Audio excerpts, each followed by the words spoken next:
Եկեք աղոթենք։ Երկնային Հայր, մենք քո առջև ենք բերում Տեր։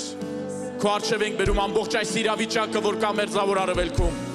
Հայաստանը եւ մեր սահմանները, Տեր։ Մենք խոսում ենք խաղաղություն Հայաստանի պարիսպների վրա, Տեր։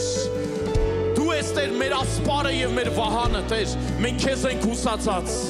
Մենք խոսում ենք խաղաղություն, շալոմ Հայաստանի վրա եւ նրա սահմանների վրա, Տեր։ Թող քո հրեշտակների գունդը, Տեր, պահապան լինի մեր սահմաններին։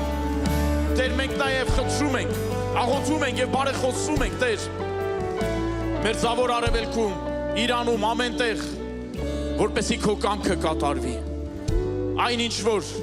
քո աչքերի առջև բարի է, հաճելի է եւ կատարյալն է։ Այն ինչ որ Տեր դու ես ծրագրել, այն ինչ որ կա քո սրտի մեջ, Տեր։ Այն ինչը ոչ թե մենք ենք ճիշտ համարում, այլ ինչ որ քո աչքերի առաջ է ճիշտ, Տեր, թող որ դա կատարվի։ Մենք աղոթում ենք նաեւ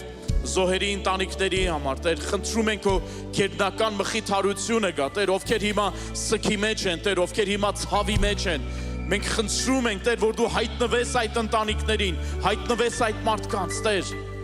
Մխիթարության յուղը թող գա, Տեր։ Թող նրանք տեսնեն քեզ, թող նրանք իրանց իրավիճակների, իրանց ցավի մեջ, Տեր, տեսնեն Հիսուսին, ճշմարիտ Աստծուն։ Մենք խոսում ենք, Տեր, քո հզոր ավետարանի գործը մեր Զավոր Արևելքում, որ բացվեն դռներ, բացվեն արդյունավետ դռներ ավետարանի քարոզչության համար, որպեսզի մեր Զավոր Արևելքում քո խոսքը արգելված չլինի, Տեր, բայց քո անունը փառավորվի, Հիսուս, հալելույա։